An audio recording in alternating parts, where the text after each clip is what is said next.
Welcome to the Enhancement Talent Podcast. Any man with two hands has a fighting chance. You're only half the man that I am, and I have half the brain that you do. What?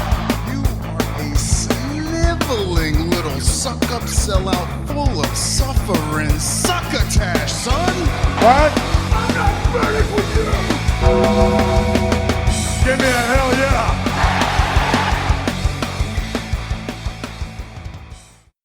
We are back and better than ever.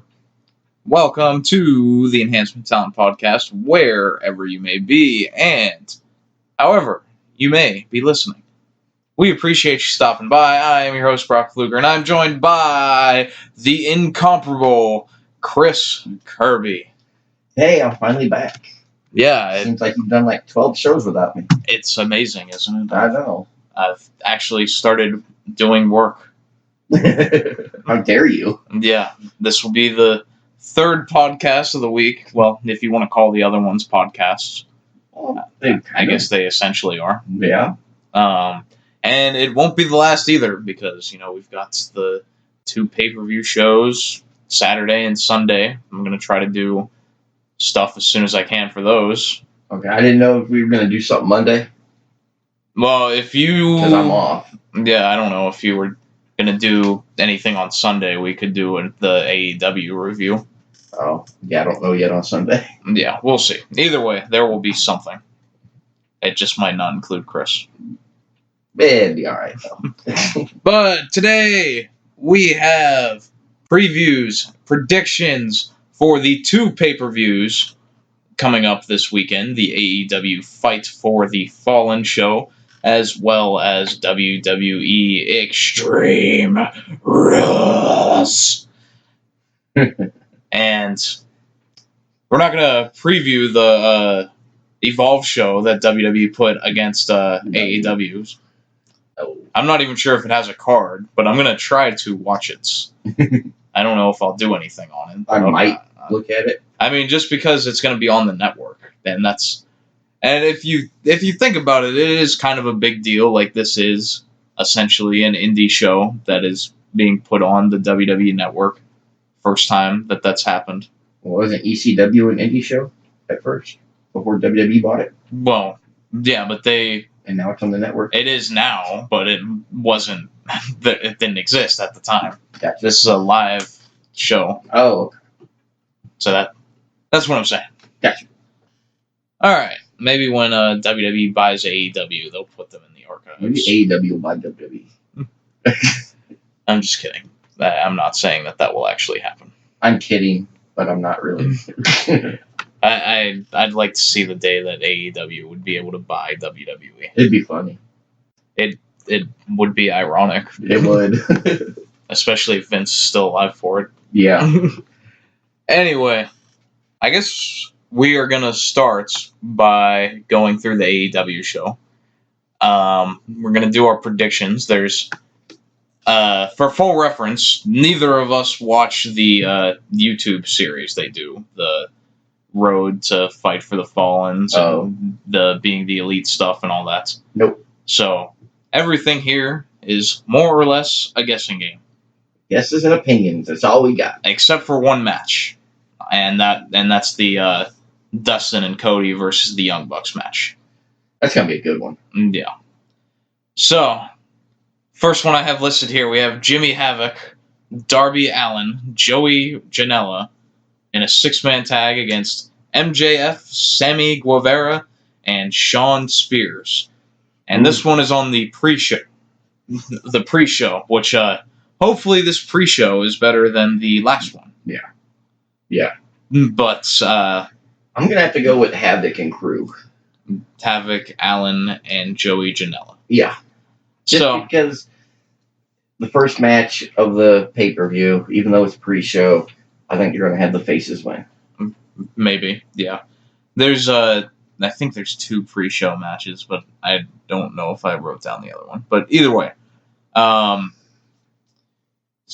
just kind of go through what these guys have been doing the past couple shows. Havoc was in that Battle Royal. Darby Allin just had the match with Cody Rhodes where he tried to kill himself. Yeah. Janela just had the hardcore street fight thing with Moxley that he lost. So, all three of those guys haven't won anything. Then you have MJF, who's the big heel for this company. But he put on a good showing at the Battle Royal a couple months ago, too. Yes. And in the Fatal 4-Way match on the Fyter Fest show, too. Yeah.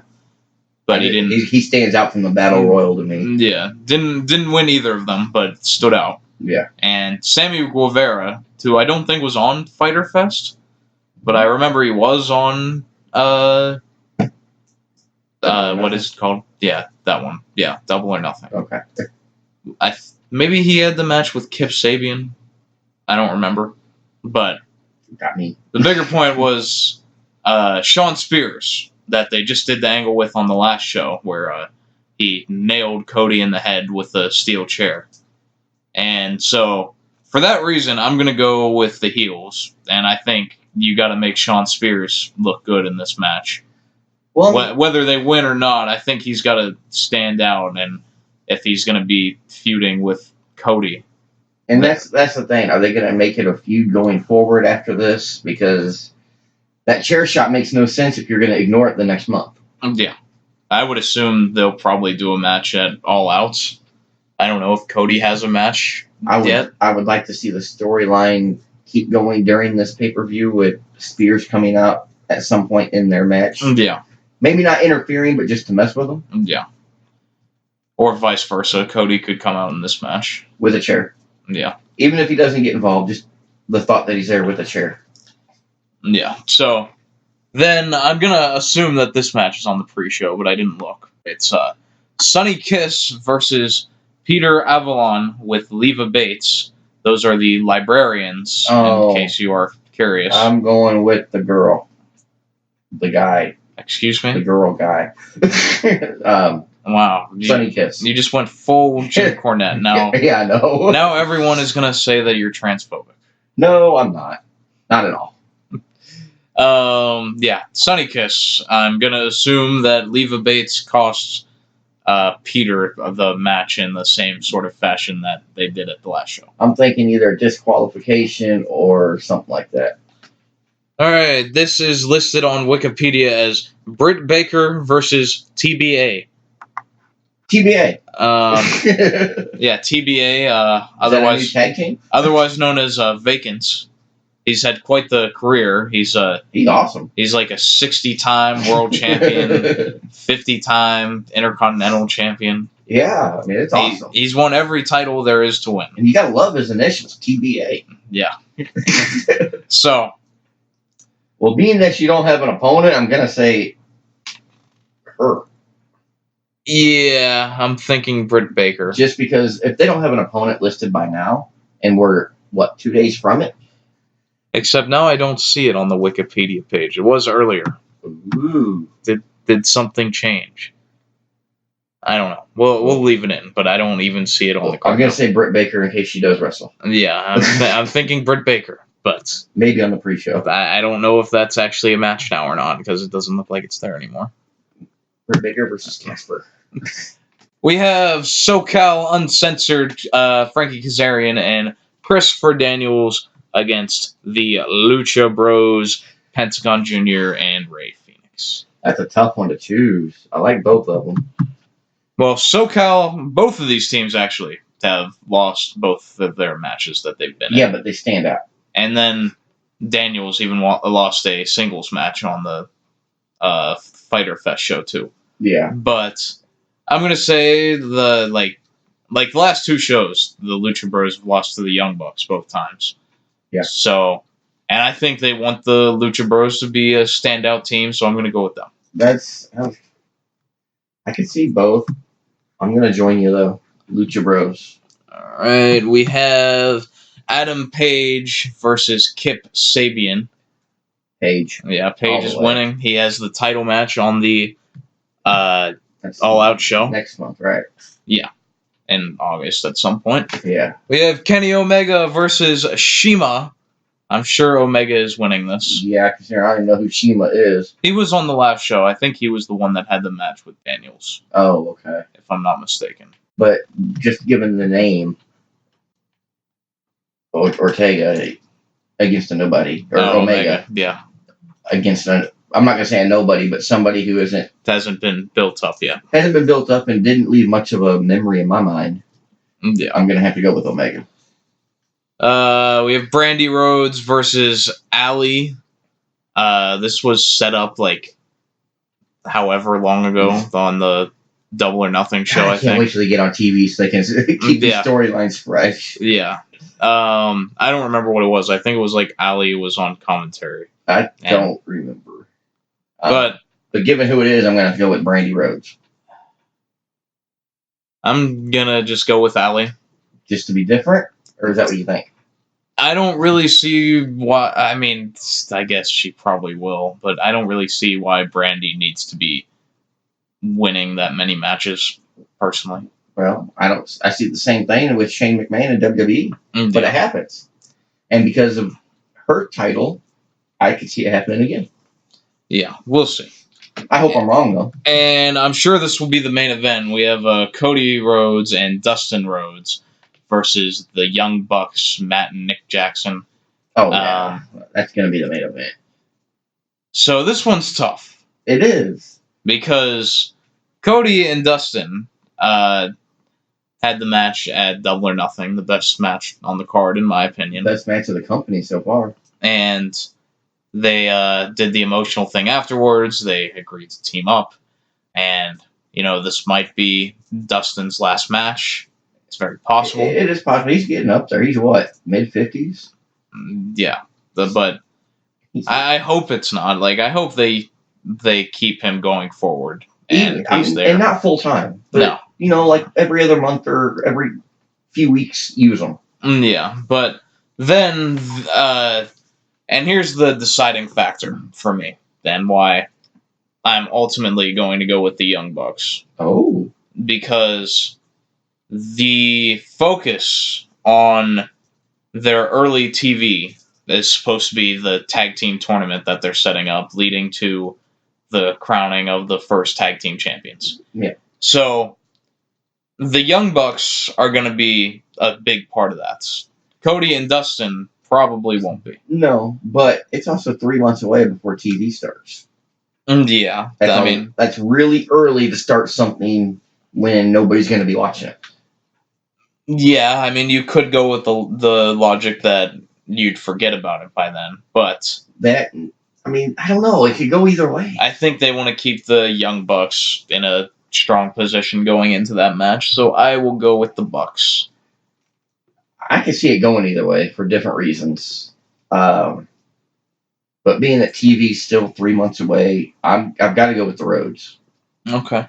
Just because I think it's too early. People aren't going to remember that the Young Bucks are going to win this match 3 months before they're on TV in a tournament. But wins and losses are going to matter, Chris. Yeah, I'll believe it when I see it. And until TV starts and we can actually start getting real losses and wins on a regular basis, I'm not going to listen to that. So that's all of the matches that are announced at the moment. Not very many matches on that card. It's like a 7-match card. So hopefully it'll be like a 3-hour show. I know. I'm just used to like 18 matches on a 2-hour show. Yeah, we'll have that on this that's Sunday. Yeah. Before we do the Extreme Rules predictions, we'll do a little bit here in the middle. Yeah. Did you watched most of Raw and SmackDown this week? Actually, I did. Yeah. Okay, not so much Raw. Surprisingly. Not so much on Raw, but I did watch a lot of SmackDown. Did you watch the end of Raw? Possibly. With Cedric? Yeah. Okay. Yeah, I actually loved that part of the show.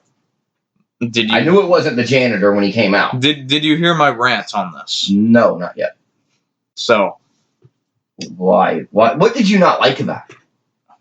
So, the whole night, Shane and Drew are recruiting backstage personnel to try to be Yeah. Roman's The partner. beer vendor, the garbage man. Yeah. Then they eventually get And this, I don't know what he was. Gary the janitor. Janitor. Yeah. And they even say, like, we're going to put you in a mask. Yeah. So as soon as they said that they're going to put him in a mask, I knew exactly where they were going.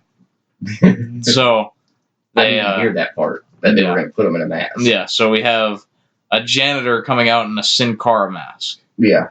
And the match was like 5 minutes long, I feel like. Something like that. And Roman was on the outside of the ring for like half of that. Yeah. During the whole Cedric comeback, where, it's the garbage man or the janitor or whatever, and now he's throwing enziguris and doing dives over the top rope. I mean, as soon as he did the enziguri for outside on, that gave it away. It's a wrestler. Well, And yeah. it gave it away. It's not a janitor. Well, when he did the dive, I knew it was Cedric. Well, yeah. Just I didn't know who it was, but I knew it was. Just because I've seen him do that dive 1,000 times, and I And know what it looks like. The front handspring on the rope. Yeah. Yeah. I didn't know who it was just because I haven't watched him enough to learn all of his moves. Mm-hmm. But I knew it was somebody, one of the youngsters. But the problem was that, and they did everything right until the end. Because Drew McIntyre just comes in the ring after all of this comeback and the dive and the elbow and all that. Drew just comes in, claymores him, and then Shane pins him. It didn't even look like a real claymore. It just looked like a boot. Ew. When he does his claymore, he falls to the ground when he kicks. Yeah. He didn't fall to the ground. I don't remember if He did or not. He kicked Cedric. Cedric did a 360 and landed on the mat. McIntyre's still on his feet. But my rant came because they did all of that right, and they could have made a star if they just had Cedric win. Mm-hmm. And instead, they did it so effed up that he lost, but then they still unmasked him.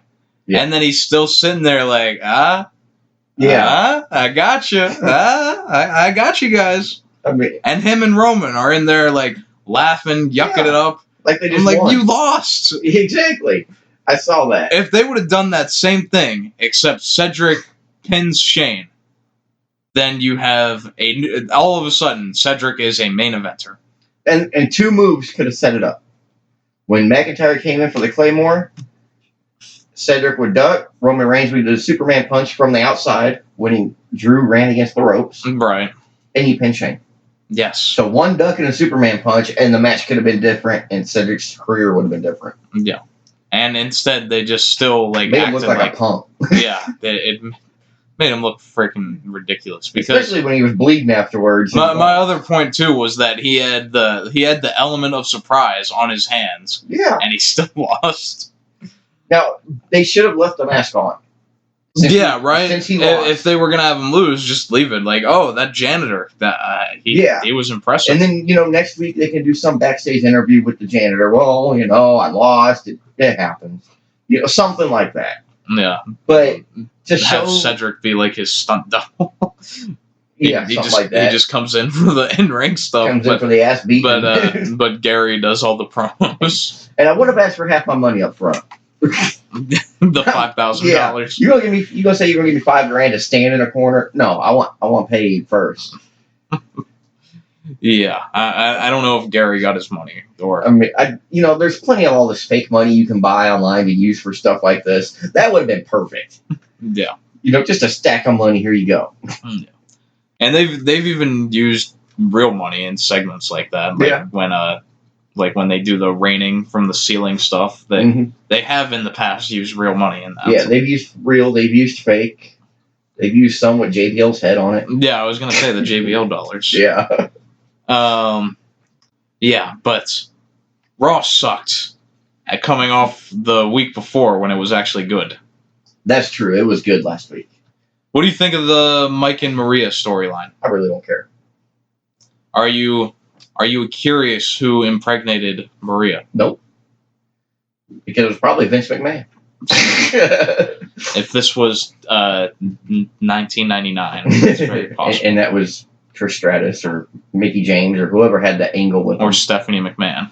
Yeah, or whoever had that one angle with them. I can't remember who it was in the 90s. All of them? Well, the one with Trish was in, like, the early 2000s. Okay, maybe it's that one I'm thinking of. Or, I don't remember. I don't know. There's been several. Because it finished at WrestleMania X7, so whatever year that is. Oh, that'd be 18 years ago, so that'd be what, 2001? Yeah, because that's where they had Linda come out from the comatose state and low blow Vince. Yeah. And that was like, it's funny that her doing that was like one of the loudest pops in wrestling history when she stood up from the wheelchair. Yeah, that was very well done. It was. And like they took a lot of PR abuse for the whole segment with Vince and Trish making her bark like a dog and all that. Yep. But I remember that. But it paid off in the end. It did. And people now got to understand it was a different time when this happened. That was the norm on wrestling. Yeah, but there were still people against it. Yeah, but even news outlets were like talking about that. Yeah, but if they did that now, it wouldn't even make air. No. I mean, so it's just people are just too sensitive. But times have changed in wrestling, and I mean back then it was acceptable. The pudding matches, the bra and panties matches, the lingerie fights, all the crap the women had to deal with was acceptable then. It wouldn't be acceptable now. I don't even care about it being acceptable because I never even liked it to begin with. I mean, there was no point to it. It was more just for eye candy for the men. Yeah. And I'm not complaining. I don't have a problem with the Trish angle because it was a good story. There was a point to that. There was payoff. It wasn't just, hey, here's strip down here's some wrestle. boobs. Yeah. Yeah. To quote Jerry Lawler, puppies. Yeah. Yeah, Jerry made those all the worse. He made that word just blow up overnight. As soon as he started saying it, everybody was saying it. Yeah. Anything else you wanted to talk about since we don't do the reviews together? It's Raw or SmackDown. There's not a whole lot. Well, we didn't cover Raw or SmackDown yet. Well, we did a little bit. Well, I mean a little. Anything that stood out? Last week Raw was great, which you already said. This week, not so much. SmackDown I thought was better than Raw, but still, in my book, not that great. I thought it was. It had some great moments. Yeah, the Owen stuff was good. Yes, and honestly, it was. I felt that because it's how most of us feel. Yeah. Yeah, we've talked about it on air. I mean, I'm tired of seeing the McMahons on TV every week. Yeah. And the down from SmackDown was that it was still so heavily revolved around Shane McMahon. Now, rumor is that that's going to be cut out. Shane is taking a back burner with this Kevin Owens angle. I freaking hope so. But me too. If you look at it right now, as things stand, the amount of people that are involved in a storyline with Shane McMahon. Okay, well, you got Drew. All right, Shane. Drew. Well, you can't count Shane. Well, he's involved in it. Okay, whatever. Drew, Shane, The Revival, Elias, The Miz, Roman, Undertaker. Now Kevin Owens. Cedric. And now Cedric, too. So there's 10 right there. 10. 5 heels, 5 faces. I see a Survivor Series match. Team Shane versus, Team everybody else. I predicted, and we'll get to this in the predictions on my Raw review, that what I want to happen is that at the Extreme Rules match, the tag match, that Shane will have his people interfere because it's a no holds barred match. Yeah. But I was thinking it could be similar to what they did with Baron Corbin when he was the GM, and they did the match with Strowman when Strowman was injured. But it was a no DQ match, so then all the people that Baron had screwed over came out and just beat down on him, and Braun just put his foot on top of him. I could see something like that happening on the show to Shane. they need to do something because to write him off. And this might be the way to write him off. Yeah. Which I hope it is. Because, I mean, Owens had a point, and I know it's scripted, but he had a point that McMahon's getting more TV time than anybody else. Yeah. And there's no reason. He's not even a damn wrestler. Yes. Just because he gets in the ring between bells doesn't mean he's a wrestler. I saw James Ellsworth in there. I wouldn't call him a wrestler. Well, no, James Ellsworth is a wrestler. Well, I know he is, but I wouldn't call him one. He had actually been wrestling for like 10 years. Yeah, I know. That's the sad part. They just made him look stupid. Shane, he gets in rings, but I don't know that he wrestles. Not really. What's he do? Fancy footwork and throw a few stiff punches, and then a coast to coast, and he's done. Yeah, he does the shuffle. Yeah, that's all he does. Yeah. He doesn't do any wrestling moves or holds or anything else. He can't even put a rest hold on. He does that triangle that looks like shit. Yeah, Undertaker needs to teach him a thing about that. Yeah. Speaking of Undertaker, by the way. Good segue. Yeah. I hyped this up to you last week that the last few weeks they've been teasing Undertaker and Sting on like their social media stuff. And they did, I don't know, did you watch the actual video they did? It's called Reimagined. I couldn't. You couldn't? I could because it hurt too much. Yeah. Because that's the only thing I ever wanted was that match. The Reimagined was essentially what if Undertaker went to WCW. Yeah. And what did they do? Just superimpose them into matches with Sting? No, they just used Photoshop, and they had wrestlers talk, like current guys talk about, like do interviews, and they cut it all in with them talking about Undertaker and what Undertaker and Sting could have been like and all that. So that was essentially it. It's but sad. I think it's possible that they're doing this to try to drum up interest in. I wouldn't be surprised if Saudi Arabia. Yeah, I mean, if it happens, it's going to be in a Saudi Arabia show. Yeah, that's why they took Goldberg over there. There's a lot of caveats because the reason that Sting is retired and he can't get cleared was because when he got injured in the match against Rollins. That buckle bomb. Yeah, well, he took two of them. Yeah. Why, I don't know. Yeah. But they told him that he needed surgery, and he didn't want to do the surgery. So if he did the surgery... So he could be cleared if he did the surgery. Yes, that's possible. Well, he's also Sting did an interview and said he would sign a waiver for WWE, so they're not responsible for him to do a match with The Undertaker. Yeah, but you're entering a slippery slope there. But, I mean, if you sign a waiver, knowing what's wrong with you and what could happen... You got to think about public perception, yes, too. and I get that, too. What does it look like if you have to have someone sign a waiver? Well, I mean, if he's choosing not to get the surgery, and I understand why. Yeah. You know, he doesn't really need to do it.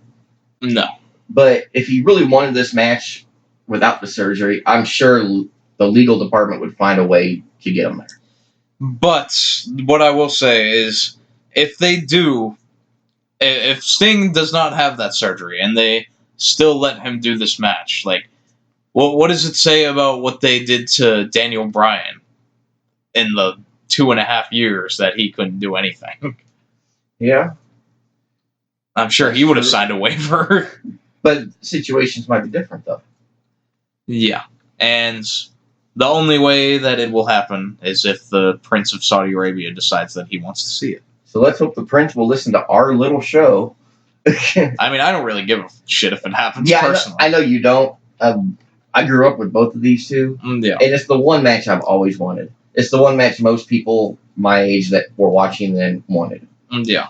And I know the match is going to suck because they're both old, they're both injured, they're both decrepit. I mean, they could do it in a way like that it's just a smoke and mirrors match. Yeah. And it can just be more about the two characters as opposed to the two wrestlers. Yeah, I mean, and they could do that, and I'd be okay with it. I just want to see him go at it. I want to see Sting take a tombstone, and I want to see The Undertaker get out of the Deathian, or the Deathian.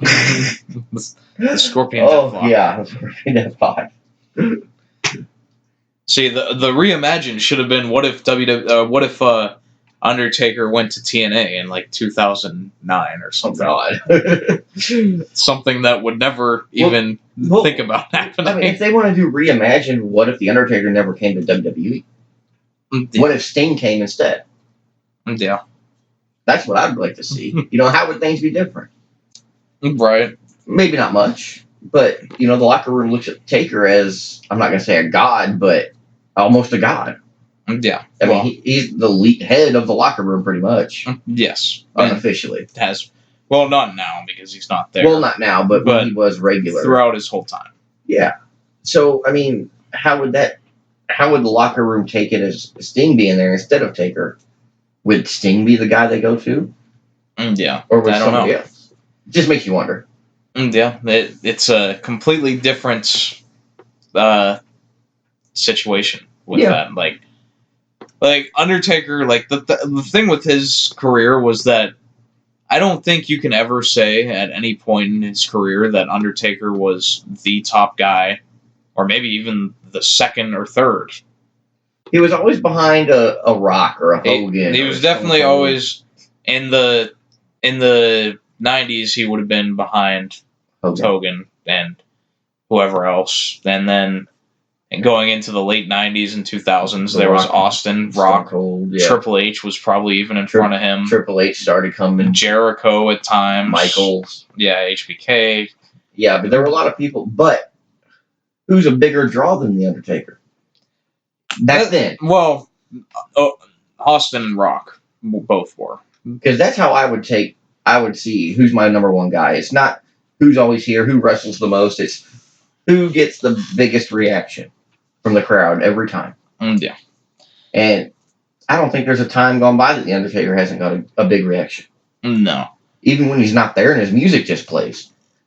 Yeah, I really put, Undertaker's career in, two segments. There's the first part where he debuted and up until, the Ministry of Darkness stuff. Yeah, that kind of killed it. And then, everything, when he came back with the biker gimmick, that would be the second segments. Yeah. And then going back to the Dead Man, and that was really the best run of his career, really, when he came back and was doing all those great WrestleMania matches with Batista, Michaels, Triple H.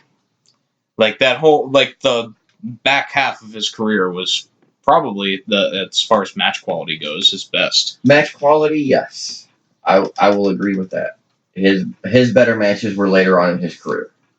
It's back then, in the earlier days, Undertaker was not someone you talked about with having good matches. It was just the character. It was the character and the power. Yeah. And the size. Because he was so much taller than everybody. And, just his character, being the dead guy, he sits right up. Nobody can hurt him, blah, blah, blah. Yeah. Yeah. It's about true. But I guess we'll see if the Prince of Saudi Arabia decides that he wants an Undertaker and Sting match. And while we're on Saudi Arabia, I didn't even note this, but I wanted to mention it and I forgot about it. But did you see the who would have thought we'd mention this name on a wrestling podcast? Did you see the Nicki Minaj where stuff? She pulled out of Saudi Arabia? Yes, she pulled out of Saudi Arabia. She was scheduled to have a performance there. And when they pulled out of it, her claim was that she was unaware of the specifics of what goes on there, which is corporate speak for people didn't like it. It was hurting our brand. Yeah. But the point is that Nicki Minaj and her brand were able to realize that this is bad news. I don't know if they were going to pay her $10 billion gazillion dollars. Yeah, I'm sure she didn't get offered $1 billion to go over there. Yeah. Because she would have, I'm sure. Yeah. Give me $1 billion, I'll walk there. It might take me a while, but I will walk there. You're going to walk to Saudi Arabia. Yes. I don't care how. I'll build a bridge across the ocean. For $1 billion, I'll spend half of it getting there. Yeah. So, I mean, I don't have a ton to say on it. I just thought that was kind of funny, given the situation that wrestling fans have been seeing. It is funny. I mean, we talked about them going over there. I don't really agree with it. I don't disagree with it. Yeah. I don't really care if they go over there. I mean, I disagree with how the women aren't allowed to perform. Yeah, and that's part of the thing is like, if they're able to have a women's match there, then that's... And they did that one time, but that wasn't Saudi Arabia. Yeah. I mean, that's undeniably a big moment, probably for a whole country. Oh, yeah. And, yeah, I mean, there's obviously pros and cons. The biggest pro is just the fuck ton of money. Well, for them, yeah. But what's the pro for us to watch them go to Saudi Arabia? There is none. No. Because what happened at Saudi Arabia? Nothing major happened. Great, Goldberg showed up for a match that was worthless. Sir, it was as good or better than WrestleMania. Or whatever their tagline was. Well, I don't care what their tagline was. I was at Mania, and I know it wasn't as good as that. I think next year they're just going to name it WrestleMania 2. WrestleMania 2. WrestleMania 2.0. Yeah. They already had a WrestleMania 2. Or like it'll just be like WrestleMania 36.1. Yeah. 36 and a half. Yeah. So that was interesting. We won't spend long on this, but the Enzo and Joey Janela thing. We've already spent more time than we needed to on it. Yeah, exactly. But we will. So these two grown men got in a fist fight at a Blink-182 concert, which I've seen plenty of people making jokes like them being at a Blink-182 concert. Yeah. I love Blink-182. I don't have anything against them. I like a couple of their songs. It's not my genre of music, but I like a couple. Yeah, but... Nothing against them as a band. Yeah, I guess that's like the joke, though. I mean, it could have been like if they got into a fight at a Nickelback concert. Well, that'd be, oh my god, they'd never let that down. Yeah. But just the fact that you were at Nickelback. But I guess this extended from a Twitter beef before. I don't know the whole thing or what they were angry at each other for. But Janela saw Enzo and walked up and said, "Hi, I'm Joey Janela." Yeah. And I guess Enzo did not take kindly to that. And he posted a ton of tweets afterwards about slapping him in the face for introducing himself and that he wouldn't have been able to pick him out of the lineup otherwise. And well, see, what I read on it is that Enzo was fine with him introducing himself until he realized he wasn't a fan, he was a wrestler. Right. And that's when Enzo had an issue. Yeah, that was like, why does it matter? Maybe he's a fan even though he's a wrestler. The one tweet was like, Enzo was like, "I don't play that wrestling shit. I'll put you on World Star." The overwhelming point is just that Enzo is a douche. Yeah. And honestly, I'm not missing him in WWE. And that's the thing. I liked Enzo. I did. But I'm not missing him. Like, because I didn't like him a lot with Enzo and Cass. Surprisingly, like, my favorite portion of him was when he went into the cruiserweights and won the title. Oh, see, I'm the opposite. I like him better with Cass. Because I loved the whole thing. Like, that character is meant to be a freaking heel. Oh, yeah. And he played it so well. And, like, it's such a small segment, but one of my favorite things looking back was, like, they had Kurt Angle as the GM. And it was after Enzo won the Cruiserweight title, and he was making enemies among the whole Cruiserweight division because they all looked at him as a joke of a champion, and he's spitting on their wrestling stuff because he's not a good wrestler. Yeah. And he fluked his way into a win. But they did the backstage segment with Kurt Angle and Enzo, and Kurt just said, "As a former champion, can I give you some advice?" And Enzo just said, "Nah, I'm good," and walked away. I was like, I love that. But, I mean, on the flip side, you're a former champion, I'm a current champion. What do I need advice from you when you couldn't hold your title? Well, it's Kurt Angle. He's freaking. I know he won a gold semi-retired. medal at the Olympics with a broken freaking neck. And he was semi-retired at that point. He's been semi-retired his whole career almost. That's a bit drastic. Okay, a little bit, but still. Yeah.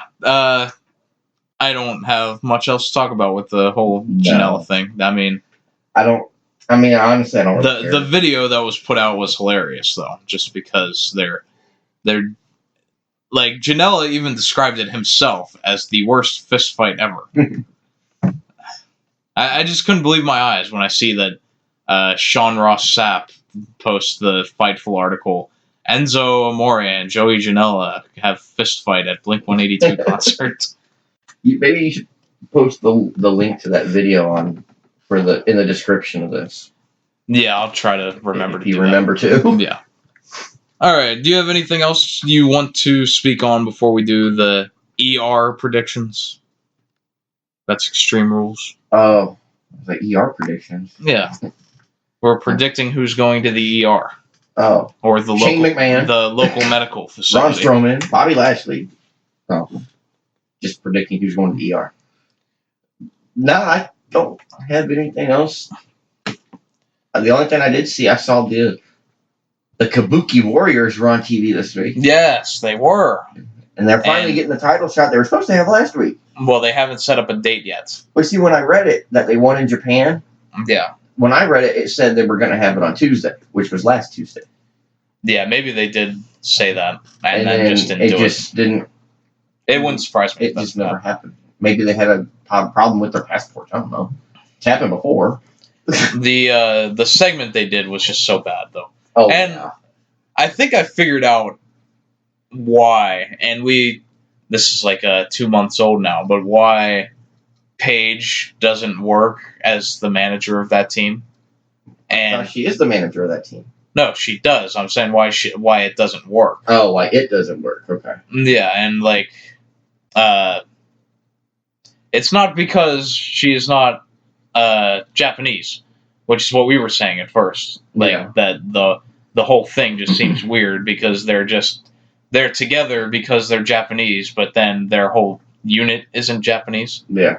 But in this backstage segment they did, it brought light to this, and I think the reason that Paige doesn't work as their manager, she towers over them. That's true. She looks more imposing than they do. They look like her valet. Yes. And I think in just about every manager-wrestler combination, the manager is supposed to be the one you could easily beat up on. Well, let's see here. We got Paul Heyman and Brock Lesnar.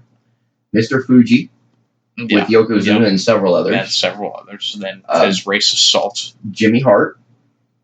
Bobby Heenan. Yes. I mean, they're all little. I mean, Heenan would probably be the more legit. And that's just because he was, at the time, he was a bigger size-wise, but not necessarily muscular, just bigger.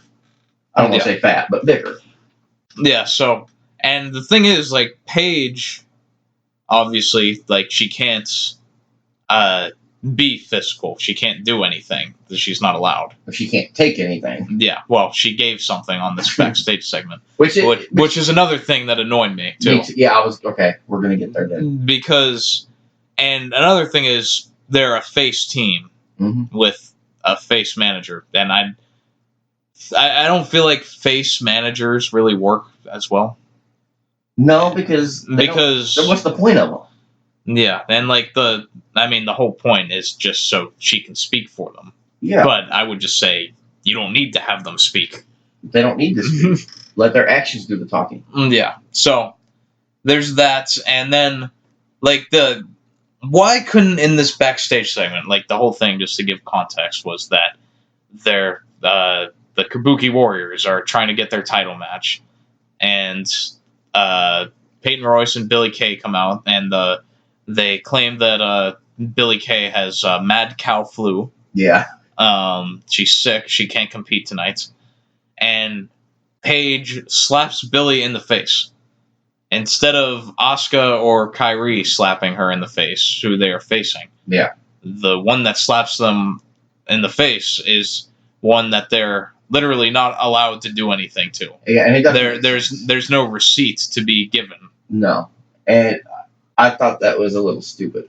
And like the whole thing, like Paige does all the talking, and like Kyrie and Asuka just have to sit there and smile next to her. Yeah, I don't like it. I don't like the fitting of her with the Kabuki Warriors. I don't like the name Kabuki Warriors. But this whole segment was just stupid. Yeah. Okay, they won in Tokyo a couple weeks ago. That got their title shot. Yeah, just do the damn match. So just do the damn match. Quit longing it out. We know the Iconics are not going to hold the titles much longer. You would think. I don't. Now, just because they're not that good. Now, did you see the news about that the Bellas talked about? Yeah.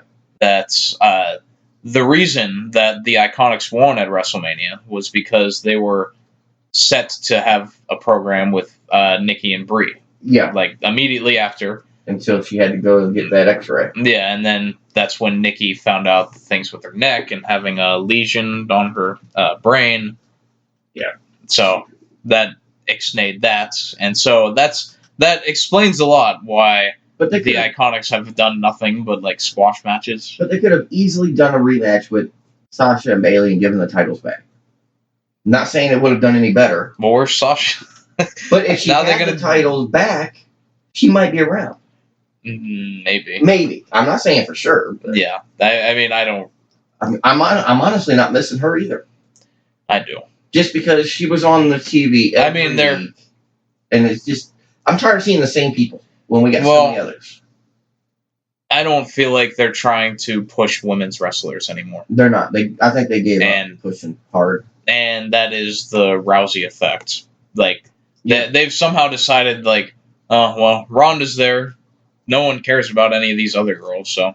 Well, they pushed it when Ronda was there because Ronda was a name. Yeah. And now that Ronda's gone, it's like, well, okay, well, they had the WrestleMania moment. They main evented the show of shows. They don't need anything else. Yeah. It's sad, but it's true. Yeah, it is. And if you don't agree, look at Natalya. Look how she was last year with Ronda. And even having that segment with Ronda, what was it, December? Mm-hmm. Where she faced Ronda for the title? Right. Yeah, the Raw match. And then now that WrestleMania is over, Ronda's gone. Natalya's only been seen a handful of times and she's lost. Yeah. Yeah, they just do what they can with the titles and not much. Yeah, they only care about the titles, but yet if you don't have a build-up to a title match, the titles don't mean shit. Yeah. Like the women's tag titles. Honestly, they don't mean nothing. Well, how can they? Well, yeah, they don't get used. They're like non-existent. I mean, I've seen more title matches in the first day of the 24/7 title than I have with the Iconics. Yeah. What do you think of Drake Maverick being the 24/7 champion? I don't like it. R-Truth needs to be that champion. No. Yes, R-Truth. Have you been watching the videos that he's been doing? Drake? Yeah. No. Oh, they're fantastic. I just know what I see. I'm not going to say all on TV because I do see some on YouTube. But to me, it's a comedic title. It's a joke. Yes. Who's the biggest joker comedian wrestler? R-Truth. Well, that's the thing is now Drake is in that conversation. But I don't see him as that. I see him as honestly just a cruiserweight. I don't see him. He's always been like. I don't want to say that he was a comedy character before when he was in TNA, but he had good comedic stuff. And what he's doing now, like when he won the title with R-Truth, like now he has the whole thing where he got married and they still haven't gone on their honeymoon because. Well, I thought they were leaving for their honeymoon after Raw. This Raw, yeah. Yeah. Allegedly. Yeah. True. But they said that last week, and then... But then we never saw where Truth and Carmella went off to either. They went to Orlando, which they live at. Yeah. And, like, the whole, like, the whole gimmick on all the videos that Drake did was, like, he would, every time he's filming a video with him and his wife, he would, like, hold the title up in place of her face. Okay, I did see some of that, where you never saw her face. It was always the title. And they keep making the joke about consummating the marriage, and that Drake still hasn't consummated the marriage. And that's what the honeymoon was supposed to be for. Yeah, according to Raw. It could be if they're really moving away from PG and going to PG-13. I would love if they did a segment where they're actually on the honeymoon and they're about to consummate the marriage, but then like a referee comes out from underneath the bed and Renee pins Maverick, takes the title and leaves. I think it would be funny if not Renee, just somebody that you wouldn't expect, a female wrestler, to win that title, just for something different, just to change things up. Because don't get me wrong, I love R-Truth. I think he should have the title. He makes it. Well, he should always be in the mix. He makes it fun to watch. Yeah, and as long as he's in the conversation, then it's still like him looking around backstage, looking in drawers for Drake Maverick. Yes, I thought that was great. It was like he's not that small, but he's small enough you never know. Yeah, I was waiting for him to like open like jars and look inside cans. And the fact that he calls him Hornswoggle. Yes. Okay, maybe the two together should be involved with this title. Yes, they're great together. I don't think we need Titus O'Neil and EC3 and everybody else chasing them. Yeah, there's no point because they never get there. Let's have a comedic feud. Yeah. We don't need a serious, I'm going to beat your ass feud and take your title. Let's have a comedic feud. When's the last time we had one? Ever? I'm sure we have, but... all 3 hours of Monday Night Raw. Okay, for this title. Yeah. But let me specify. But yeah, you have to give Maverick credit though, because like he's really been able to turn his career around in this, because now he's on TV every week, and not only is he on TV every week, he got his wife a job. What's she do? Well, she's a wrestler. Oh, is she? Yeah, but she wasn't with WWE, but now she's looks like a wrestler. Yeah, but now she's on WWE TV with him. He got his wife a job, which might more likely mean she'll sign with WWE when she's able to. Yeah, it's very possible. So. If nothing else, as a valet. And they both agreed to let them shoot an angle at their damn wedding. Yeah, and you got to give it to her for putting on a show like she's all mad. Yeah, because she makes it look legit. Yeah. And I don't know.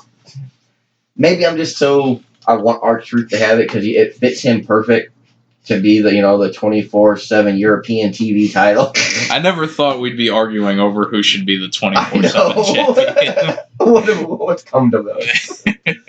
Yeah, I mean, if they feuded together, and they could make this feud go forever because it's so funny. People won't get bored if it's funny. Yeah. I just think they're kind of drawing it. I'm not going to say they're drawing it out, but they're kind of going a little too far. Like, come on, who's going to have a referee in the middle of a wedding? And if you didn't get an invite, how do you know where the wedding's at? Well, maybe one of the guys, the wrestlers, tipped him off. And could it be a special guest referee? Yeah, that's true. Do you just have to be wearing a referee shirt? Could I throw you a WWE ref shirt and you can do the pinfall? Yeah. Because to me, it's a referee. You're a special guest. I don't know. I'm having fun watching Truth and Drake go at it with it.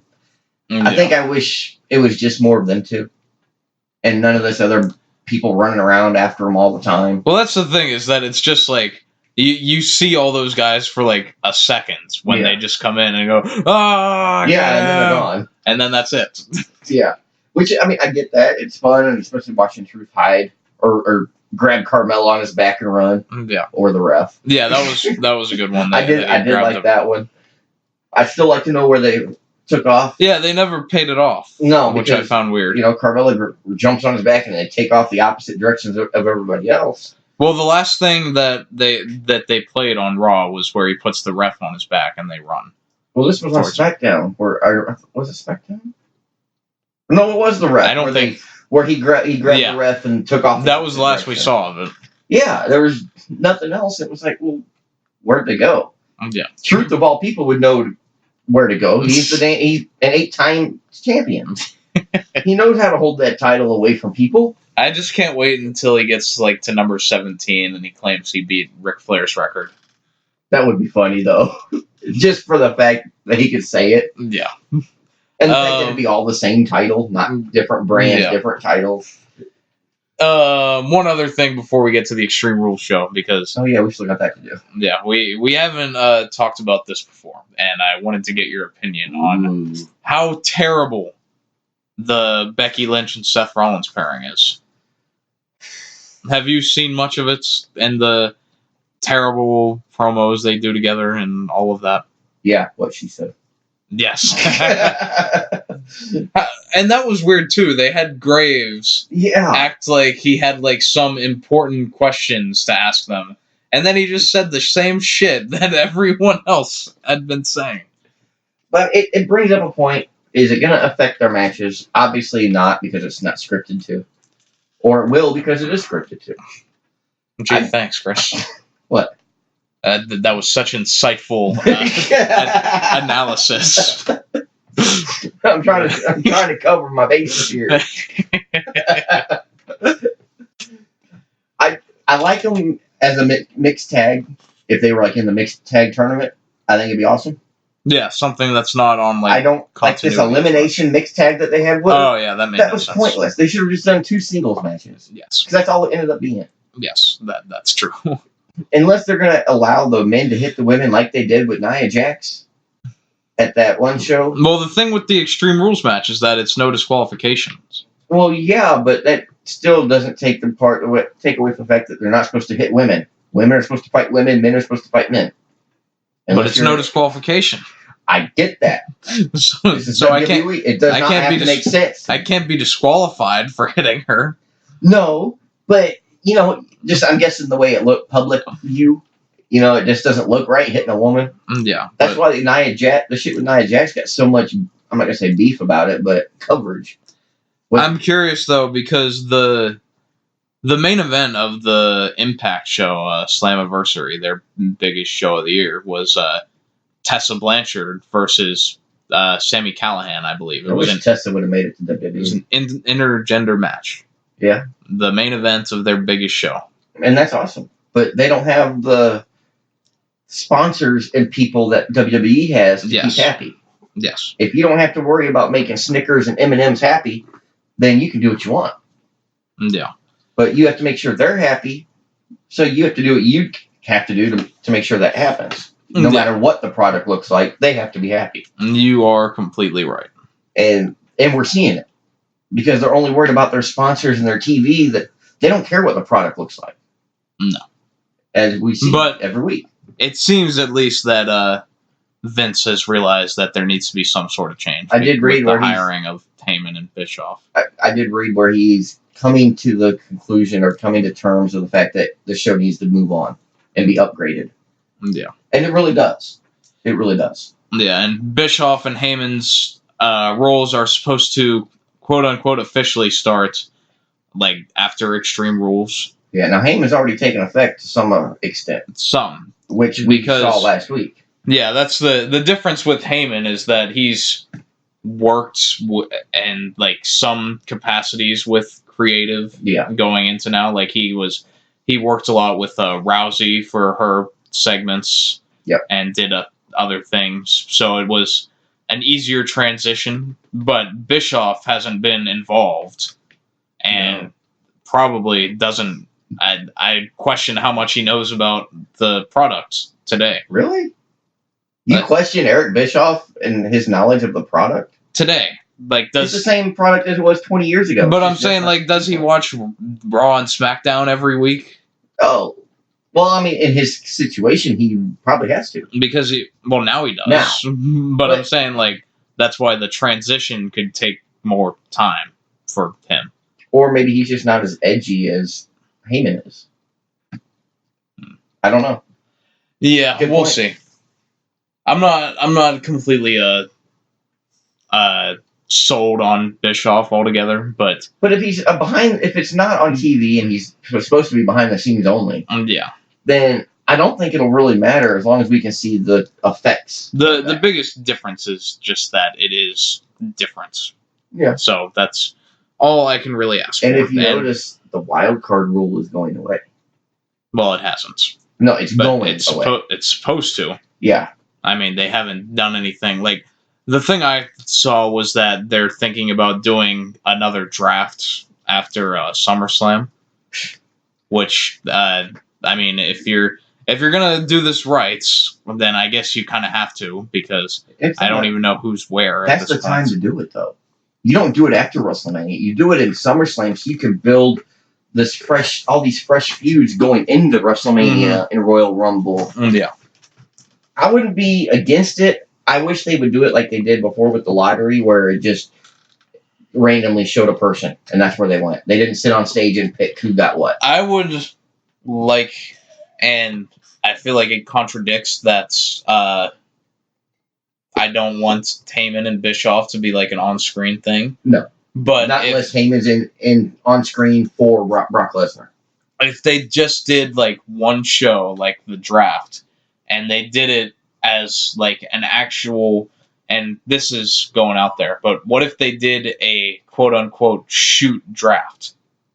Like a legitimate draft. Like Eric Bischoff gets to pick his guys and Paul Heyman gets to pick his guys. Well, like, they've done that. Like what I'm saying is the legitimate, like as in not in kayfabe, but like Heyman and Bischoff are actually drafting. Get to hand pick who they want. Yes. Well, I mean, it wouldn't be so horrible. Because I feel like that way, and you know, you can have some restrictions. Like I'm sure there would have to be. I mean, obviously, Raw would have to have more people than SmackDown. Yeah, then they might. Well, we need this person to be here. Yeah. But other than that, we can do. You know, like certain people have to be on a certain brand, and I get that. Yeah, but then it lets Heyman pick guys that suit the sort of stuff that Heyman wants to do, and lets Bischoff pick guys that fit what he wants to do. I mean, if they did it like that, and obviously it'd be a total surprise. You've got everybody in the back just looking and watching. And not even, I would imagine it like, we don't do it in TV continuity, but it's a network special. Oh, okay. And you even have like an NFL draft, like War Room sort of vibe. Like Heyman has his team, then Bischoff has his team, and the whatever you want to do there. Just, I would find that interesting, even if they don't want to do it as a complete shoot and they want to make it a work. But they can make it look like a shoot. Yeah, I mean, I'd like that. To me, it's just the fact that, okay, if you've got the GMs or the commissioners or whoever picking these wrestlers, well, they already know who they're picking because they're reading the script right in front of them. Mm-hmm. I want to see it. Okay, well, let's, like you said, let's do it for real. Let's not tell everybody where they're going, and they may not have told the wrestlers where they're going then. Yeah. But let's not let anybody know. Let's just pick who we want at that time. Yeah, and that'd be good. I don't think that there's any way that they'll think about doing that, just because, like, just with the last draft they did, they had to move everyone back around because then they were like, oh, well, we don't want to split couples apart. And the relationships and then tag teams. Yeah. And I get that, but, I mean, you got to draw the line somewhere. I mean, you're here to make money. You're not here for a relationship. Yeah. And I get that's, like, the only time they can have one. Yeah. And I get that, and I do understand it. Even though I'm not them, I get it. Mm-hmm. But you can't put your relationship over your career, or you need to take a step down. Yeah. I mean, I wonder how many of the guys and girls there really care about that as much. I'm sure some. Or if some of them wouldn't mind. And some may not mind. But then again, I mean, if your wife is on Raw and you're on SmackDown, you're never going to see each other. No. Your days off are going to be different. Your travel plans are different. Especially when SmackDown's going to be on Friday. That's a whole... Yeah. That makes it even worse. Yeah, so even because a lot of times Monday and Tuesday shows are really close together. Yeah. Now they could be opposite sides of the country. Yes. Or a different country. I mean, think about it. Yes. I mean, you could be at SmackDown in St. Louis and your Raw partner is over in Finland. Because, well, that's where they've got Monday Night Raw. Yeah. So, I mean, I don't know. I'd like to see it. It'd be interesting. Yeah. That's just an idea, though. It might not be as good in practice. I think a new draft is needed, but I think they need to get it straight before they do it. Don't sit there and do it and then change everything. Yeah, the wild card rule needs to be abolished. Yeah, that was just stupid. Shane McMahon needs to be abolished. Tied to like Vince the McMahon's production leg truck because we don't see him. Yeah. I mean, where's Stephanie? I'd rather see Stephanie once in a while than Shane all the time. At this point. Or Triple H. He's a heel. I get it. But I've always liked Triple H as a character. I think Triple H is a face now, though. Last week, I don't know. He flip flops more than a Kofi Kingston pancake.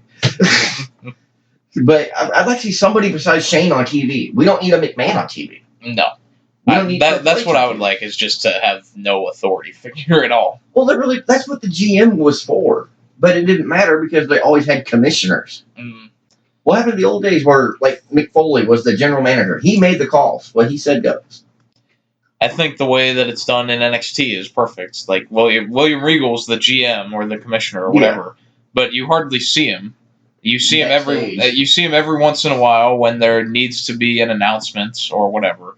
But he's probably not on, like, more than half of the shows.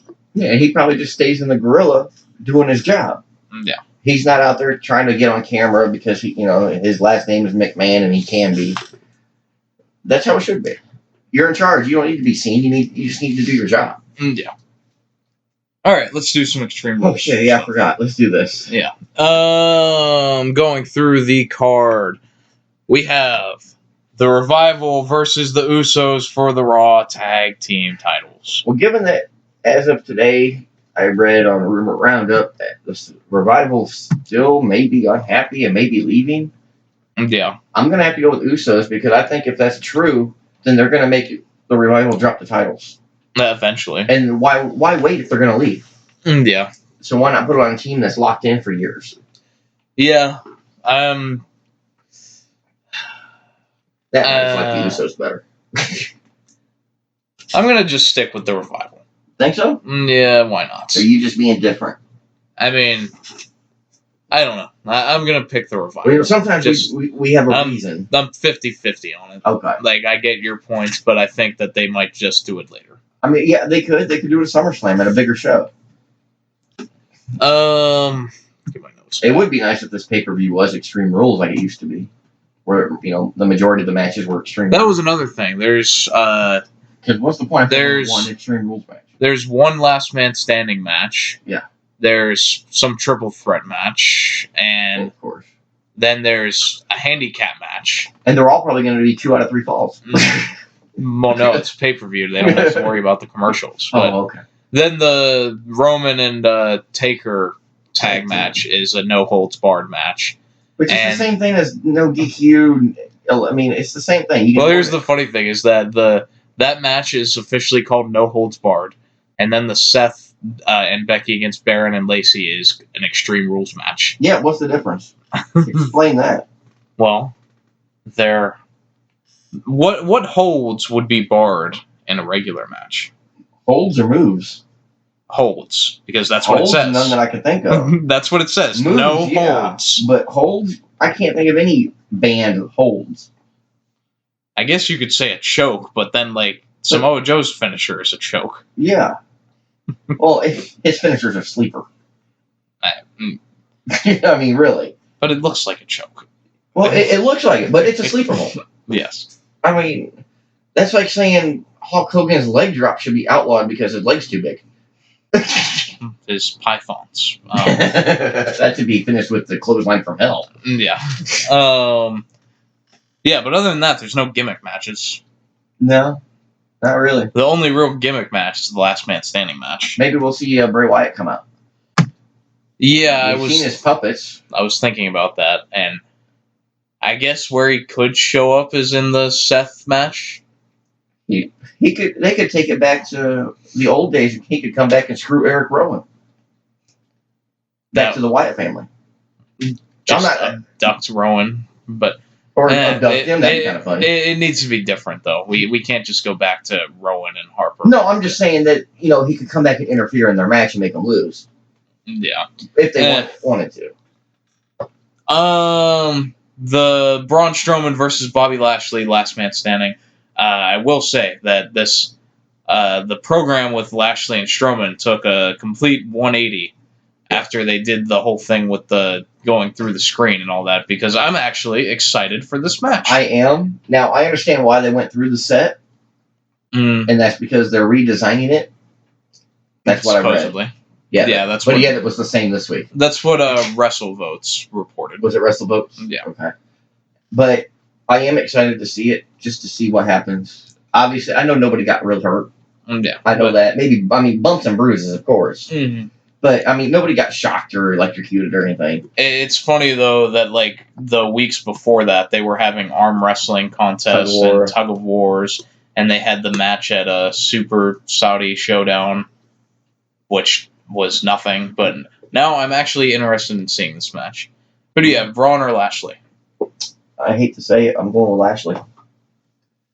So, I was going to go with Strowman, just because they always protect Strowman. But I am going to pick a draw. A draw? Okay. They'll both... That's new. Maybe they'll go through another freaking LED board, and both of them will stay down for the count of 10. Well, then at that point, wouldn't it just be the first one to their feet? No. I know it would be, but I think I'd put the stipulation where if it's a 10 count draw, first one to their feet wins. Yeah. That wouldn't even be if they announce it right before the match starts. I think that because we just had a draw on Raw where they went through the LED board. Right. We don't need another draw. We need to finish this so we can move on storyline wise. Yeah, I agree, but I think that's what they're going to do. Now, I did read, I don't know if it was an interview or just opinionated, but it was whatever I read, they were going to try and push Strowman to be the monster he used to be. Unbeatable, There's a lot of room for that. I don't see him doing that against Lashley. It's weird because they did Rey Mysterio came back on Raw and Lashley squashed him.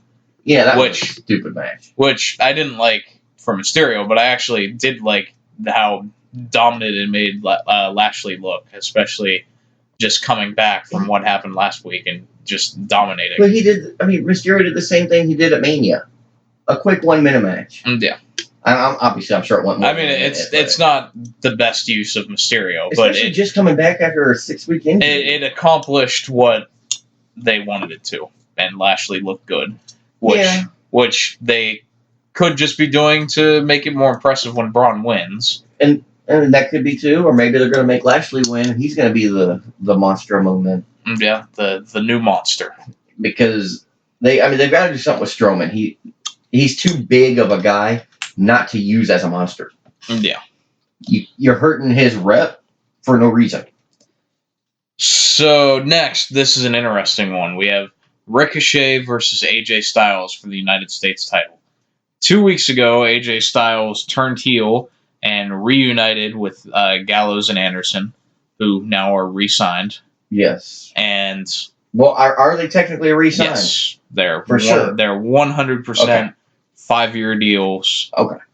So they're locked in for a while. So essentially, they're the rest of their that's wrestling right. Because when I read it, it made me think maybe I'm not going to say it was a stipulation, but maybe it was that if they sign, they've got to be signed. They've got to be with Styles. Yeah, because I wouldn't doubt it. The club is a good faction to have. Yeah, but the interesting thing with this match, we have Ricochet, who just won the United States title from Samoa Joe. Yeah, this would be his first pay-per-view with the title. Yes, and so you would think, well, he has to win. You would think. But then you have AJ, who now just turned heel and just reformed this big faction. So you could argue he needs to win just as much as Ricochet does. But does he? I don't... Just because he formed a faction again doesn't mean he has to win. No. And that's... I'm ultimately going with Ricochet, but I do feel like they're somewhat backed into a corner here. I'm stuck on the fence on this one because I can see it going both ways. Yeah, I think Ricochet is going to win, and they're going to extend it to the next pay-per-view. Yeah, I think I'm going to have to agree Ricochet on this one, just because he just won. Yeah, and I can't see him making him lose the title already when he hasn't done anything wrong to lose it. No, and he's won some good matches. And this in a pay-per-view match where we don't have to deal with 2 out of 3 falls nonsense should be an excellent match. Yeah, as long as the outside interference isn't there from the club. Not to a nauseating extent, at least. I mean, I understand once in a while, but I mean, when it's 3-on-1, it just takes the fun out of watching. We have Aleister Black has finally came out of his closets. I could go so far with that. But he faces the one who knocks, Cesaro. I didn't like that. More than a fan of Cesaro channeling his Walter White. No. I like Cesaro. I don't think Aleister Black is a good opponent for him. For Cesaro? Yeah. Why? I don't know. I just don't see a good pairing. I could see them working well. I mean, they might work well. I just don't see it. That's all. Well, I was thinking maybe somebody more of like a Gargano coming in. I don't see that. But my pick was Randy Orton. Well, I actually read it was going to be Randy Orton. But then they were between Cesaro and Randy Orton. In Orton, I read an interview with Ric Flair, where he pretty much said right now there's no top guy in WWE. Mm-hmm. And he said, but if you look at Randy Orton and everything he's done, he pretty much is the top guy without being the top guy. As far as long term, with what he's done in his career, with the body of work he has, yeah, and his physique, he's in shape. He's always stayed in shape. So I would have rather seen that because I think it'd be more exciting of a match. Yeah. This whole thing is set up for Aleister Black to get a win. Yeah, so he's certainly winning. I mean, on that aspect, I'm glad it's Cesaro because I'd hate to see Orton lose just because. Yeah. We have the triple threat tag match for the SmackDown tag titles. We have Daniel Bryan and Eric Rowan versus the New Day versus Heavy Machinery. I'm going on a limb, and I'm going with Heavy Machinery. Really? I'm going on Heavy Machinery winning their first titles. I'm going on a limb. I am going with the New Day. And I think they're going to, at least for a moment, have it so all 3 of them have the titles. And I wouldn't be surprised if by SummerSlam, 1, if not all of them, drop them. Well, I think at SummerSlam, Kofi might drop it because it'll be so close to October for TV, and they want Lesnar to have it. Yeah, but just have the moment where all 3 of them are champions. Okay, I mean, I could see that. I could. I'm still going to go with Heavy Machinery just because... God, I just like watching them. They're fun to watch. Yeah. And I love their move. The compactor, it's awesome to watch. Yeah. Otis is fun. Otis is hilarious. Even though you can't understand half what he says. Yeah. I want Bryan and Rowan to just win and keep doing what they're doing, personally. But I'm going to go with the New Day. Okay. We have Drew Gulak versus Tony Nese for the Cruiserweight title. Who's the champion? Gulak. Really? Yeah, he won it in the last pay-per-view. Oh, that's right, because I lost that pay-per-view. Yeah. I'm going to stick with Gulak then. Yeah, I am too. He made me lose, so I'm going to have to stick with him. I think every Cruiserweight match we've done, we've just picked the champion. We have. And for the most part, I've been right except for, twice? Yeah. It's like a scratch because we're just both going to do it, so it doesn't matter. Yeah, that's why we have bonus questions. We have Bayley versus Alexa Bliss and Nikki Cross. Now, how is that going to work as a co-champion? I talked about in my Raw review that what I think the gimmick is that Alexa just told Nikki that to get her to help her. That's what I was thinking. So, and then after she's champion, Nikki's going to turn her back on Nikki, or Alexa's going to turn her back on Nikki, and that'll be a feud there. So are you picking Bliss and Cross? I'm picking Bayley. Are you now? I think that either Cross will they'll do something where Cross inadvertently costs Alexa the match or something. I can see that too. But the promo they did on Monday set up pretty coherently that it's going to be a Sasha Banks return. Yeah. Because all Nikki said in the promo was that Bayley doesn't have any friends and she needs help, and I am going to predict a Sasha return. And it's inevitable. It's all over that she's coming back. And then, hopefully, Sasha helps Bayley and then turns heel on Bayley. I wouldn't mind if they did it all in this one show. Sasha comes for win and then turn heel? Yeah, and then lay her out. And then lay her out and all three of them attack Bayley? No, not all three of them. Just Sasha. But there'd be no reason. If they pair Sasha and Alexa, I'd be freaking sick. Yeah, I can't see that. That would be awful. Yeah. But I can't see why they would turn her heel on Bayley for no reason. Who took the pinfall? Who lost the titles? Who ate the pin? I think Bayley did.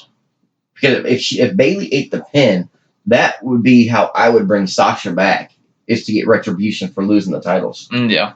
Which, A, could turn her heel and it'd be a title feud for the women's title. Or B, it would be the feud Bayley goes into after dropping the title. I think the best way to do this, though, is that Sasha should be a heel when she does come back. Because I just feel like from every snippets that, like, Sasha's name or something about her has been mentioned, it's met with negativity from the crowd. Yeah. So I feel like there's a natural I think way they're pissed off at Sasha, too, because, she lost her title, so she just gave up and threw a hissy fit. Well, that's the perception. Yes, and I think that's what a lot of the reaction you're hearing is from. Is because, she lost her title and threw a hissy fit at WrestleMania. I don't need to cheer her. I'll boo her. No. Then perception is reality, as they say. Well, I mean, as long as you're getting a reaction, that's all that matters in WWE. Yeah. Good or bad. So, Kofi Kingston versus Samoa Joe, and I'll take this time to mention that while Kofi's run has been better than I would have expected because they've actually protected him and made him feel like a champion, they have not done him any favors because every opponent he's had has been laughable. Yeah. Owens wasn't bad, but it was never, like... It just wasn't there. And the whole thing they did with him joining the New Day just to turn, like, a week later. They should have kept it going until Big E came back. Or the week before Big E came back, then he turned. Yeah, and then Big E has a feud with Owens. And then you have the 2 pay-per-view matches with Dolph Ziggler, which, if you want to suck the life out of something, put Dolph Ziggler in it. I mean, he's a good performer. Well, he was. No, he is. But he still is. It's just that we know what he is at this point. He's a jobber. Yes. He's a jobber to the stars. He's a main event jobber. Yes. That's all he is. And that is also what Samoa Joe is. Samoa Joe is a perennial loser. Yeah, and that's why I see Kofi winning. Yeah, the amount of times that Joe's had a chance at this title and the Universal title and not won. Well, the fact that he had the U.S. title for 2 weeks? However long. Not very. No. Well, I guess he got it back and then lost it again. Yeah, but still, between the 2 reigns, he didn't have it very long. Yeah. So yeah, I've got to go with Kofi on this one. And then Undertaker and Roman Reigns versus Shane McMahon and Drew McIntyre. No holds will be barred in this match. I'm going to say Taker and Roman just because of Taker's name and the fact that they don't use him very often. It's got to be Taker and Roman. I mean, I can't see Taker coming in for one of his 3 matches a year to lose.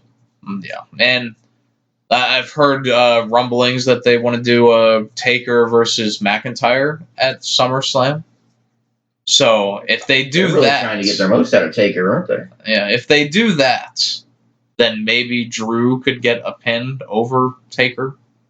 But I'm still gonna roll with Taker and Roman. I think I'd rather see it where Roman and Taker win and then Drew attack after the pinfall and get him the hell away from Shane. Yes, and I hope to God that what I read was true, where this stuff with Kevin is going to get rid of Shane for a while. And I'm assuming this will be the main event. It is Seth Rollins and Becky Lynch. By the way, did you see Seth Rollins' new shirt? Was it on Monday? He didn't wear it. Oh. It's on WWE Shop. No, I don't just scroll their shop just because I'm bored. Well, it was posted like everywhere because everyone was making fun of it. I heard it sucked. I haven't seen it. It is a simple shirt that just says, "The Man's Man." Oh, yeah, I did see that. I didn't know that was his new shirt. Yes. Wow. They went all out on that one, didn't they? Yeah, just I guess that's better than the man's bitch. black and yeah, that'll be Mike Kanellis' new shirt. Yeah, Maria's bitch. I didn't care for it. I didn't really care at all. I wonder how the sales for that are going to do. I wouldn't be surprised if they're already dropping. They'll be on clearance before. Oh, I gotta ask something. I've been trying to figure this out for, and I'm gonna be honest, a lot of weeks. Mm.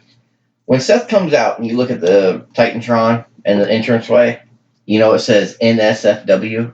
What the fuck is that? Or whatever the letters it says, RFR or SFRW or something like that.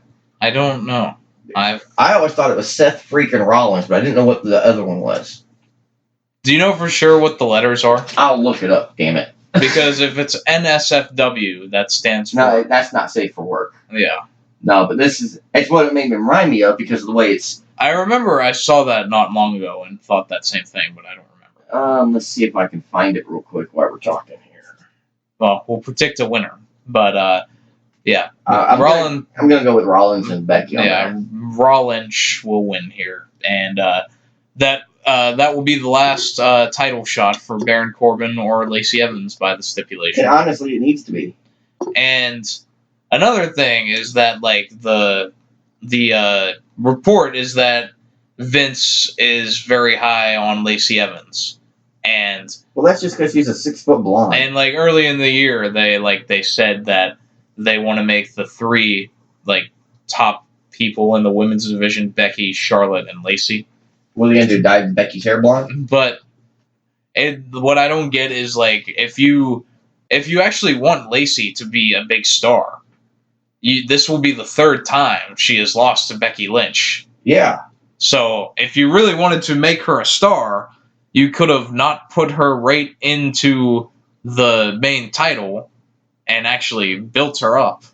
Yeah. Because Lacey isn't perfect and she's still green and has a lot to learn, but most Lacey matches, there's at least one moment where I'll be like, oh, that was pretty good.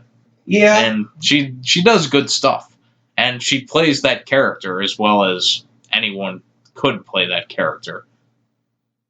But it's just strange that this is what they want to do to build her up. All right. Now you can't see the first letter, but it's SFRN. I think it is.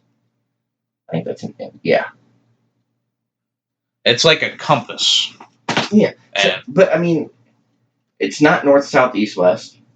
I thought it was... Try to talk into the mic. I don't want to. Can you hear me now? I thought it was Seth freaking Rollins, but I don't know what the N would be. Well, I guess there's an N in Rollins. But not... So you have no idea? No. I've been wondering about that for weeks and weeks and weeks. Maybe someone will tell us. We have to have listeners that comment for that. Yeah, anyone who clicked on this is gone by now. But that's all the matches. We'll do the bonus questions. And neither of us have even thought about these. Nope. So, we'll start with what will open the show. The show or pre-show? Why do you ask this every week? You don't know. I don't ask every week. I ask every month. Whatever. What will open the main show? I'm going to go out on a limb again. And I'm going to say the Cruiserweight. You did this last time. I know. Well, it doesn't say it's on the pre-show, but it probably will be. Well, they've done one match where it wasn't on the pre-show before. Yeah, that's true. I'm going to say Aleister Black and Cesaro. Oh, I forgot about them. Will there be a cash-in? No. I'm tempted to put yes. Just because... You think there will be? No, just because if it happens... Then you'll be right. Yeah. Paul Heyman wouldn't lie to me. I'm going with yes. Yeah, Vince McMahon wouldn't lie to me either. Paul said it's not a prediction, it's a spoiler. And every time he's said that since WrestleMania 30, he has delivered. But didn't he say the same thing when Rollins beat Broc? I don't remember. Yeah, you don't remember when it's convenient for you. Maybe he did. All I know is Paul told us that every time he said that, it's been true. Well, you're going to say yes. I'm going to just say yes. Okay. I'm going to gift you a point. I'll take that half point. You'll need it. Well, it's a half a point, right? It's a bonus. No, the bonus are all points. Oh, I thought the bonuses were half points. No, we did that for the Money in the Bank. That was when we did the backup winner. Oh, that's right. What match will be the longest? Well, Triple H isn't wrestling, so probably Shane McMahon. That's a good way of looking at this. The McMahon member will have the longest match. Well, I mean, it's like that every month. So, yeah, I'm going to have to say the McMahon match is going to be the longest. I'm going to roll with Rollins, the main event. Nah. But okay.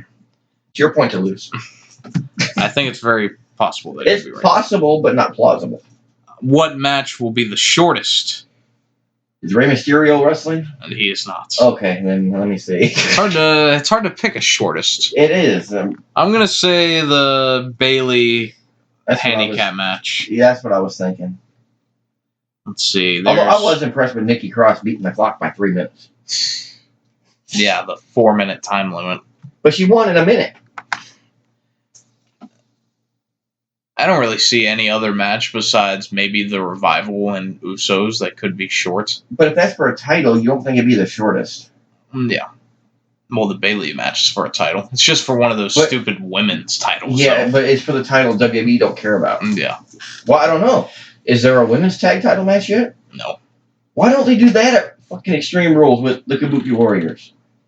They're booked that day.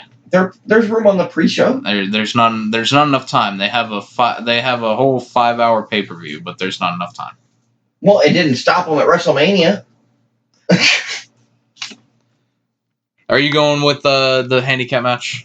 Yeah, I don't know what else would be shorter. Yeah. All right. Well, that's all the predictions. We have made it. We've made it through. That's tough. And we're rated an hour and a half. So. That's like half our normal show. Yeah. I guess we'll close it out now. Man, nothing else? Ain't got nothing else you need to say? Nothing else you think of?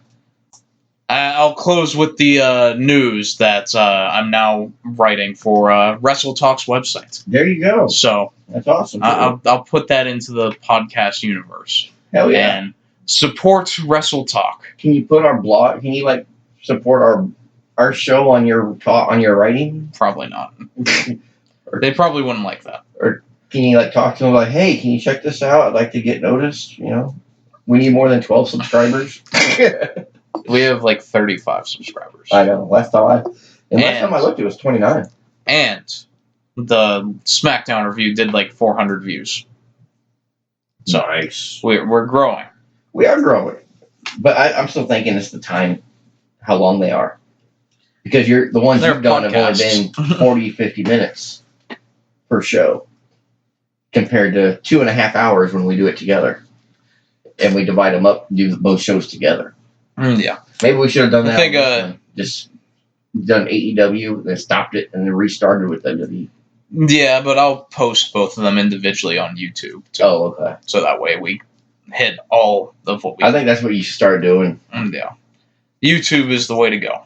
Yeah. But nonetheless, we are going to get up out of here. We will,